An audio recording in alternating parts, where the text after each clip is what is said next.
नमस्कार दोस्तों, कैसे हैं आप सब।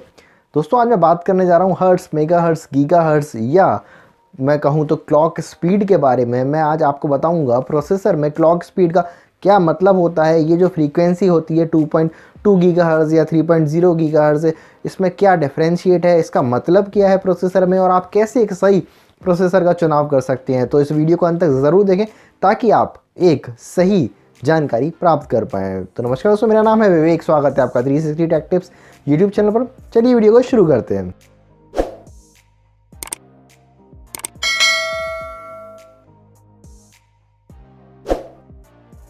देखिए, क्लॉक स्पीड को समझना है, फ्रीक्वेंसी को समझना है, गीगा हर्ट्ज़, मेगा हर्ट्ज़ को समझना है, तो सबसे पहले हमें समझना होगा कि सीपीयू कैसे वर्क करता है। सीपीयू एक्चुअली जो होता है वो ह्यूमन लैंग्वेजेस जो अंडरस्टैंडेबल होती हैं, जैसे इंग्लिश, हिंदी, इन सब को नहीं समझता है। वो 0-1 के फॉर्मेट को समझता है, जहाँ पर 0 का मतलब होता है ऑफ और 1 का मतलब होता है ऑन।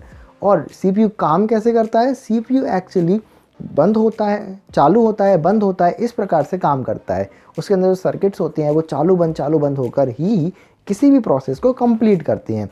अब मान के चलिए 1 हर्ट्ज़ की अगर मैं बात करूं तो 1 हर्ट्ज़ का मतलब ये होगा कि एक सीपीयू अगर एक बार चालू होता है और एक बार बंद होता है 1 सेकेंड के अंदर, तो उसको हम बोलेंगे 1 हर्ट्ज़।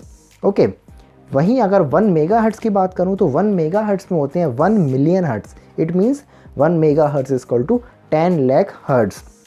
तो 1 सेकंड के अंदर सीपीयू इस प्रोसेस में, अगर 1 मेगा हर्ट्ज़ का कोई सीपीयू है तो 10 लाख बार चालू होगा और बंद हो जाएगा 1 सेकंड के अंदर।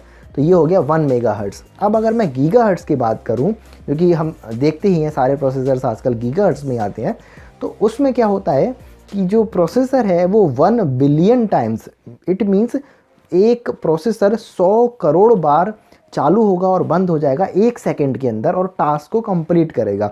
अब ये होता कैसे है ना, इसके अंदर एक क्लॉक है जो कि उसके अंदर फ्रीक्वेंसी सेट है और उस हिसाब से जो उसका रेशो है उसमें वो वर्क कर रही है, उस हिसाब से प्रोसेसर को परफॉर्म करवा रही है।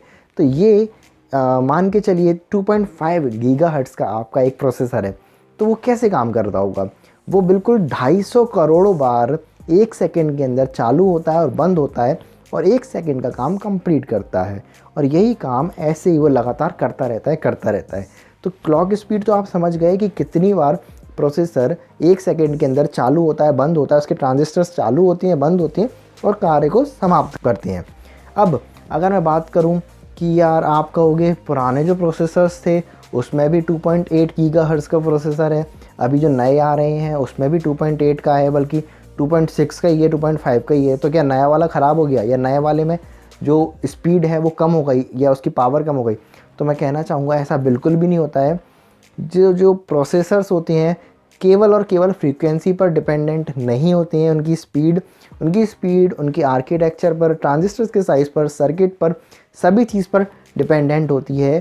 फ्रीक्वेंसी केवल ये दर्शाती है कि एक प्रोसेसर 1 सेकंड में कितनी बार बंद हो रहा है, चालू हो रहा है, इन चीज़ों को बताती है। पर ऐसा बिल्कुल भी नहीं है कि अगर ज़्यादा फ्रीक्वेंसी है तो प्रोसेसर ज़्यादा बेहतर होगा। नहीं, हो सकता है किसी प्रोसेसर को 10 बार चालू होना पड़ रहा है और बंद होना पड़ रहा है एक टास्क को कंप्लीट करने के लिए, पर वहीं अगर कोई लेटेस्ट प्रोसेसर होगा, अगर उसका आर्किटेक्चर बेहतर है, तो वो 2 बार ही चालू होकर बंद करने पर वो कार्य कंप्लीट कर लेगा। तो टाइम सेव हुआ ना, तो फास्ट कौन सा हुआ, नया वाला हुआ ना। तो ये सारी चीज़ें डिपेंड करती हैं उसके आर्किटेक्चर पर, ट्रांजिस्टर साइज़ पर, सभी चीज़ केवल फ्रीक्वेंसी पर डिपेंडेंट नहीं होती हैं। तो इस बात का आप ध्यान रखिए, और जब भी कोई नया मोबाइल फ़ोन या लैपटॉप या डेस्कटॉप परचेज़ करती हैं तो मेरा यही आपसे सजेशन रहेगा, एक बार गूगल ज़रूर कीजिए, इन सब जानकारियों को इकट्ठा कीजिए, समझिए और सही प्रोसेसर का चुनाव कीजिए। आशा करता हूँ आपको ये इन्फॉर्मेशन तो पसंद आई होगी। अगर आपको ये इन्फॉर्मेशन हेल्पफुल लगती है तो इस वीडियो को लाइक करना नहीं भूलिएगा। अभी भी कोई सवाल है, जवाब है तो कमेंट सेक्शन में आप लिख सकते हैं। इंस्टाग्राम पर मुझे फॉलो कर सकते हैं जो कि है 360 टेक टिप्स, और ऐसे ही आगे इन्फॉर्मेशनल वीडियोस देखने के लिए इस चैनल को सब्सक्राइब ज़रूर कर दीजिएगा, साथ में बेल आइकन भी प्रेस कर दीजिएगा ताकि आप मेरे कोई भी अपडेट्स मिस ना करें। तो फिलहाल की इस वीडियो में इतना ही। देखने के लिए आपका बहुत बहुत धन्यवाद। मैं मिलता हूँ आपसे ऐसी किसी अन्य इन्फॉर्मेशन वीडियो में, तब तक के लिए गुड बाय, टेक केयर।